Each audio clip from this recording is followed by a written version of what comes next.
नमो बुद्धाय.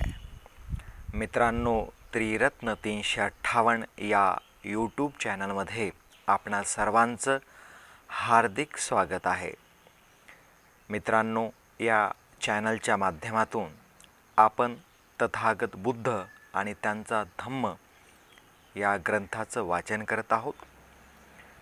या ग्रंथ वाचनाच्या माध्यमातून बुद्धाचा धम्म, त्यांची विचारधारा, तत्त्वज्ञान आपण समजावून सांगण्याचा प्रयत्न करत आहोत.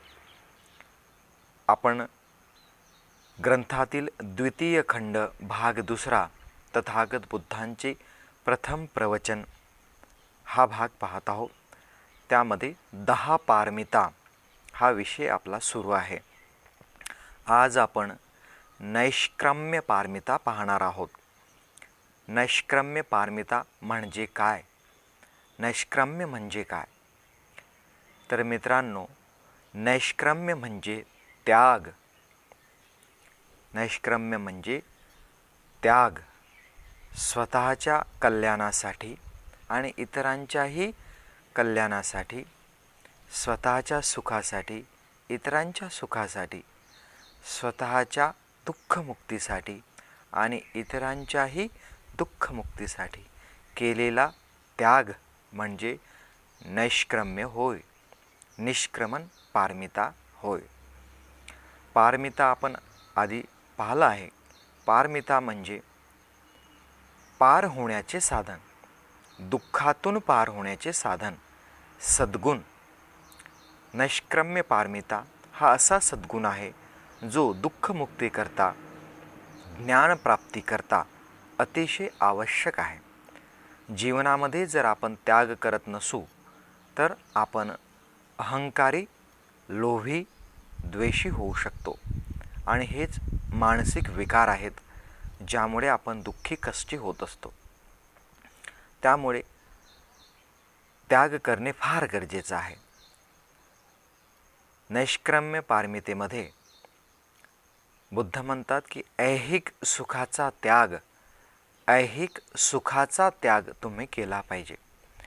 ऐहिक, आपण ज्या कौटुंबिक जीवनामध्ये जे जीवन जगत आहोत त्या ऐहिक जीवनामध्ये आपण सुखाचा त्याग केला पाहिजे.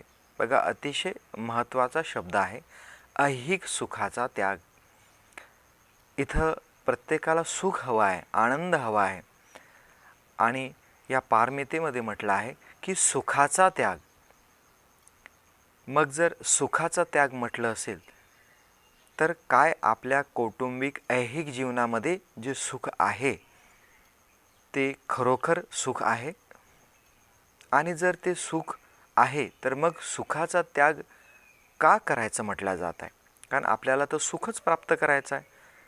मग सुखाचा त्याग म्हणजे काय? तर आपण कौटुंबिक जीवनामध्ये, सांसारिक जीवनामध्ये जे काही कमवतो, जे काही प्राप्त करतो त्याच्याप्रती आपण आसक्त होतो. अटॅचमेंट निर्माण होते. आपण त्याच्याप्रती आपल्याला चिकटावा निर्माण होतो. आपण ते सोडायला तयार होत नाही. परंतु वास्तविकता जर पाहिली, सम्यक दृष्टीने जर आपण पाहिलं तर त्या सर्व वस्तू नश्वर आहेत, नष्ट होणाऱ्या आहेत. नष्ट होणाऱ्या वस्तूच्या प्रती जर आपण आसक्ती ठेवली, आपण त्याला चिकटून राहिलो तर त्यामुळे दुःख निर्माण होते. आणि जर आपण त्याचा त्याग केला तर आपण त्या दुःखातून बाहेर पडतो. किमान थोड्या कालावधीकरिता जरी आपण त्याग केला तर आपल्या मनाला त्याग करण्याची सवय लागते. मित्रांनो, त्याग केल्याशिवाय बोधी प्राप्त होत नाही. त्याग केल्याशिवाय महान कार्य होत नाहीत. त्याग केल्याशिवाय कोणीही व्यक्ती दुःखमुक्त होऊ शकत नाही. त्याग केल्याशिवाय तुम्ही तुमचं ठरवलेलं निश्चित ध्येय प्राप्त करू शकत नाही. एखादा विद्यार्थी असेल, त्याला त्याच्या जीवनामध्ये काही गोल, काही ध्येय त्याने ठरवलं असेल, त्याला काही ऑफिसर व्हायचं असेल तर त्याला त्याच्या झोपेचा त्याग करावा लागतो. कमी झोप घ्यावी लागते, जास्त अभ्यास करावा लागतो, कमी जेवण करावं लागते जेणेकरून आळस येऊ नये. त्याग आहे, महान त्याग असतात. सिद्धार्थ गौतम राजकुमार यांनी लोककल्याणाकरता गृहत्याग केला, परिव्रज्या ग्रहण केली. बोधिसत्व विश्वरत्न डॉक्टर बाबासाहेब आंबेडकरांनी इतर मागासवर्ग ओबीसी प्रवर्गाकरता हक्क आणि अधिकारांकरता हिंदू कोड बिल पास होण्याकरता, ओबीसींकरिता कलम 340 लागू होण्याकरिता, त्यांना हक्क आणि अधिकार मिळवण्याकरता कायदे मंत्रिपदाचा त्याग केला. मंत्रिपदाचा त्याग, सुखाचा त्याग. मग जे महान लोक आहेत, जे सम्यक संबुद्ध आहेत, जे बोधिसत्व आहेत, ते त्याग करतात. कारण त्यांना त्याची जाणीव असते की हे जे सुख आहे, हे जे ऐहिक सुख आहे, हे सुख वास्तविकता क्षणभंगूर आहे. त्याहीपेक्षा महत्त्वाचं आहे दुःखमुक्ती, त्याहीपेक्षा महत्त्वाचं आहे सर्व लोकांचं कल्याण, त्याहीपेक्षा महत्त्वाचं आहे सर्व लोकांचं मंगल. आणि म्हणून ते या ऐहिक नश्वर अनित्य तात्पुरत्या सुखाचा त्याग करतात. हे जे सुख आहे हे तात्पुरतं आहे आणि या सुखाला जर मी चिटकून बसलो, मी जर स्वार्थी झालो, तर मग मात्र निश्चितच मी खूप दुःखी आणि कष्टी होणार आहे. मग ही जी पारमिता आहे, निष्क्रमण पारमिता, ही पारमिता कशी पूर्ण होते? जेव्हा तुम्ही तुमच्या ऐहिक सुखाचा, आवश्यक त्या वस्तूंचा त्याग करता, तर त्याग करत असताना लोभ हा नष्ट होत असतो. लोभाचा तुम्ही त्याग करता. खूप अतिशय महत्त्वाचं आहे की जेव्हा कोणी व्यक्ती स्वतःचा लोभ आणि द्वेष याचा त्याग करतो, त्यावेळीच तो दुःखमुक्त होतो. सर्वात महान त्याग हाच आहे, स्वतःचा दुःख, स्वतःचा लोभ आणि द्वेष, स्वतःचा मीपणा, अहंकार याचा त्याग करणे आणि वास्तविक जीवन जगणे, हीच निष्क्रमण पारमिता होते. हा निष्क्रमण सद्गुण आहे. हा सद्गुण आपला वाढतो आणि त्याला पारमिता म्हटला गेला. कोणी व्यक्ती जीवनामध्ये 10 दिवसाकरता परिवर्ज्या ग्रहण करतो, श्रामणेर होतो, गृहत्याग करतो आणि 10 दिवस श्रामणेर जीवन, भिक्षू जीवन जगतो. त्याग आहे. आता त्या श्रामणेर जीवन जगत असताना त्याचं स्वतःचं काहीच नाही आहे, ज्याच्याप्रती तो अहंकार करेल. चिवर दुसऱ्याने दिलेला आहे, भिक्षापात्र दुसऱ्याने दिलेलं आहे, भोजन इतर लोकच देत आहेत, त्याला फक्त इतरांच्या प्रती मंगल कामना करायची आहे, मैत्री करायची आहे. त्याग आहे. कोणी व्यक्ती 10 दिवसीय विपश्यना शिबिरामध्ये जातो, तर घरचे सर्व गोष्टी तो सोडून देतो आणि तिथं एखाद्या भिक्षूप्रमाणे जीवन जगतो. इतर लोकांनी जे दान दिलेलं आहे त्या दानावर 10 दिवस तो काढतो. त्याग आहे. त्याला त्याची जाणीव व्हायला हवी की मी निष्क्रमण पारमिता पूर्ण करत आहे, मी इतरांनी दिलेल्या वस्तूंवर, दानावर जीवन जगत आहे. कोणी व्यक्ती गृहत्याग करतो आणि समाजसेवेचं कार्य करतो, समाजसेवा करतो.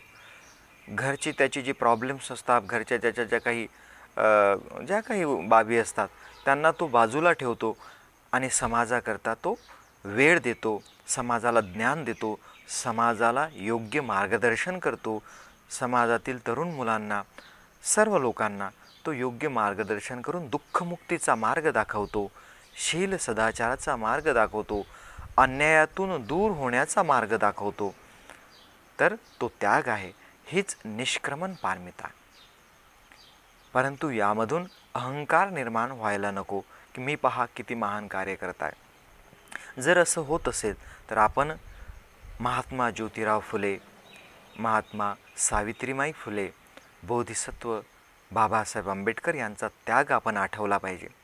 मित्रांनो, जे लोक त्याग करतात ते अजूनही आपल्याला म्हणजे त्यांच्या मृत्यूनंतरही आपण त्यांना अनेक वर्ष आठवत असतो, कारण त्यांचा तो महान त्याग असतो.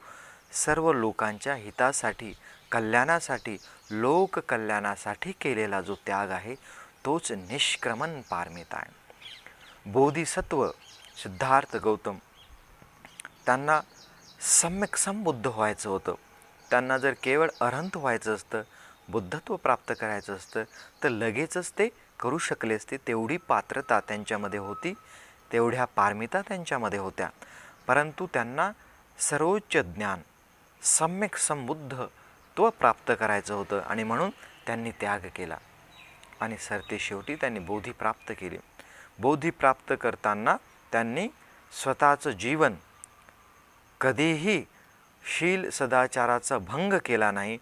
उलट पक्षी त्यांनी शील सदाचार जर भंग होत असेल तर प्राण त्याग केला आणि बोधी ज्ञानाला महत्त्व दिलं, सर्वोच्च ज्ञानाला महत्त्व दिलं. तर अशा पद्धतीने ही निष्क्रमण पारमिता आहे. निष्क्रमण म्हणजे त्याग, कौटुंबिक ऐहिक सुखाचा त्याग, लोभाचा त्याग, द्वेषाचा त्याग. तर अशा पद्धतीने आपण हे त्याग करतो. जेव्हा आपण दान करत असतो, आपण आपल्या कमाईतून उपजीविकेतून कमवलेलं धन जेव्हा त्याग करतो, दान करतो, तेव्हा ही दान पारमिता होते आणि त्याग करताना निष्क्रमण पारमिता होत असते. निष्क्रमण पारमिता अतिशय आवश्यक आहे. कारण तर जोपर्यंत मीपणा, अहंकार, मी आणि माझं हे भाव आपल्या मनामध्ये, हे विकार आपल्या मनामध्ये आहेत, तोपर्यंत आपण समाधानी होऊ शकत नाही, आपलं चित्त शांत होऊ शकत नाही, आपण सुखी होऊ शकत नाही. म्हणून त्याग जीवनामध्ये फार गरजेचा आहे आणि हा त्याग निस्वार्थ असला पाहिजे. कोणतीही अपेक्षा यामागे नको, लोकांना दाखवण्यासाठी हा त्याग नको, तर स्वतःचं मंगल साधण्याकरता, स्वतःचे विकार नष्ट करण्याकरता आणि इतरांचं मंगल होण्याकरता, त्यांचं भलं होण्याकरता हा त्याग असला पाहिजे. तेव्हाच ही निष्क्रमण पारमिता होते. या आपण निष्क्रमण पारमिता पूर्ण करूया, आपलंही मंगल साध्य करूया आणि इतरांचंही मंगल साध्य करूया. या निमित्ताने आपल्याला ही निष्क्रमण पारमिता समजली असेल अशी मी अपेक्षा करतो आणि या ठिकाणी थांबतो. धन्यवाद.